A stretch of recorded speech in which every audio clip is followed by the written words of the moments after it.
की है, ना ही तुम और ना मैं किसी को अपनी जाने लेने देंगे। बेगम पूछती है तुम्हारे दिमाग में क्या है? तलबई कहता है हम इनके खिलाफ सबसे बड़ी साजिश करेंगे। इधर बला खातून दोनों अपने साथियों के साथ घोड़े दौड़ाती हुई कहती है हमें जल्द पहुंचना होगा हरीसू से पहले। अगर वो औरत बोली तो हम जल्द हलीमा को तलाश कर लेंगे। हलीमा बेटी आ रही हूँ, बेटी मैं आ रही हूँ। इधर उस्मान सब अपने सिपाहियों के साथ तो घोड़ों पर आते हैं और एक मकाम पर खड़े होते हुए कहते हैं अब हम रास्ता तब्दील कर लेंगे। हम ऐसा इसलिए करेंगे ताकि उन्हें हमारी निशानात ना मिले। और हान कहते हैं सिपाहियों घोड़े के नल के निशान में टाल दो।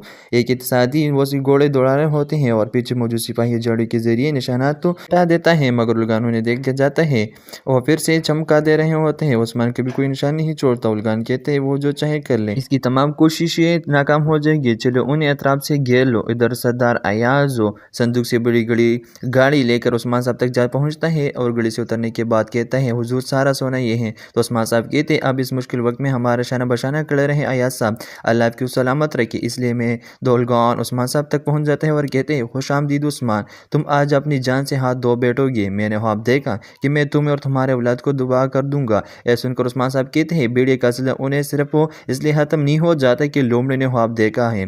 तुम जैसे बहुत से लोग ने सरजमीन पर आए, लेकिन फिक्र ना कर तुम्हारा अंजाम मेरी तेज तलवार से होगा। उलगान तलवार निकालते हुए कहता है तो आज फिर हिसाब पूरा करेंगे। उस्मान साहब साहब से कहते हैं सोना ले। उस्मान साहब की सिपाही उलगान पर चढ़ जाते हैं। इधर बलातून खवातीन के साथ खान का जा पहुंचती है। बाजुतीन लिबास में अलुद्दीन इनके पीछे खड़ा होता है।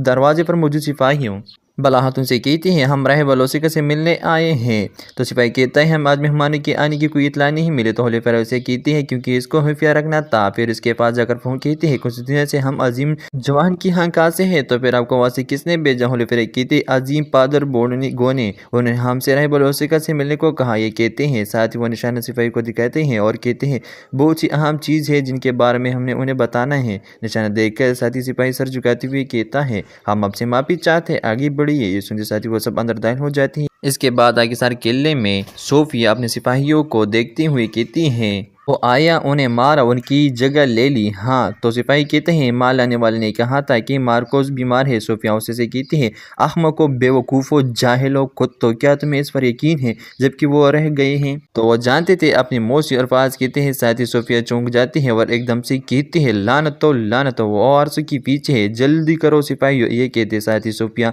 भाग पड़ती है।